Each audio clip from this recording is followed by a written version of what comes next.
Hi, I'm Crystal. Today we're going to take one heart punch and use it in 3 different ways. The first way we're going to use the heart punch is to use the punch shape as a mask. So I'm using some post-it notes that are fully adhesive, so not just a little strip at the top of the post-it note, but the full post-it note, to punch out a heart shape. And I'm going to punch this out a couple of times. Now once I've used up one post-it note punching out 2 hearts, and use my ruler to actually get them centered on the card front, always a good idea. I'm going to try this 4-inch mint tape that I got from scrapbook.com with an order a while back. You can see I haven't used this at all, so I thought I might as well try it. Cannot imagine any application for 4-inch wide low-tack tape, so may as well.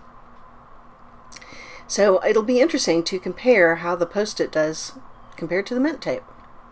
So I'll put that 3rd heart on, and then we will apply a little bit of watercolor. So the watercolor that I'm using is inexpensive children's watercolor. It's from Prang. Any watercolor would be fine, or you could smash an ink pad on your work surface. If you're using watercolor, it's never a good idea to paint directly out of the pan. The paint strength is different for each of these colors. So for the yellow, I'm picking up a lot of paint and a little bit of water. For the orange and red, I'm picking up a lot of water and just a little bit of paint. That red color in particular is really strong, and I want to get a nice blend. I don't want to have, all red all over the front of my panel. Although, that would be cute too. So once I've got my paint kind of mixed up, I'm going to switch to a wider brush. I'm going to start with yellow on the left, misting the paper with a little bit of water so it'll spread and blend easily.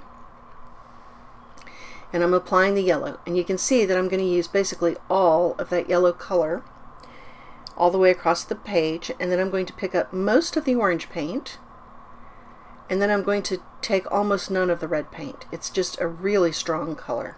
So if I had painted directly out of the pan, I think that could have gone very badly. So next I'm going to dry the panel, make sure that all the paint is dry, that the paper is dry. Just take a couple seconds to do that. The paper will curl up, but I'm going to use an iron to flatten that. I hear that people use irons to iron clothes. I should just store mine in the craft room. And the mint tape did great. No difference between the mint tape and the fully adhesive post-it, so that's great. I did have a little bit of bleeding, so I'm going to pick up just a tiny bit of white acrylic paint and correct that one little spot where some watercolor got under my mask. So there we go, that was quick. And then I'm going to take the mint tape and I'm going to use the punch shape as a stencil on my envelope. I'm going to color in that shape with some colored pencils. That'll go through the mail just fine. If it gets wet, it won't bleed or anything like that. I was trying for a blend to match the card. That didn't work out so well, but I still think the heart on the front of the envelope is cute. So there's our punch shape as a stencil. Next, I'm going to use the punch shape as itself, and I'm going to use this cute little dog set. It's called Dog Talk or Crazy Dogs, and I'm going to use the punch to cut out some hearts. I've made a slimline card to match the size of my envelope. I always think a fun envelope is a nice touch, and I'm adding some hearts that are from a die set in a different size, just adding those to the front of my card with some glue. And then I'm going to start adding the punch shapes from our heart punch, and I just cut them out of different shades of pink. Make sure that my dog has space to be on the card. And I've heard that less is more, but you know what I think is more? I think more is more. So I'm going to use all of these.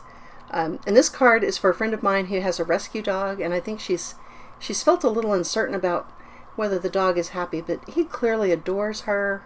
So I'm sending the card from the dog to my friend, and I think that'll be cute.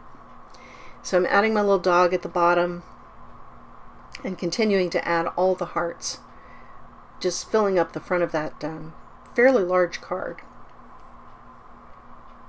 Once I've got all the hearts in place, I am going to add a little bit of color to the dog. He's a white dog, so I don't want to color the dog itself, but I feel like his little tongue needs a little bit of color, and his nose needs a little bit of color.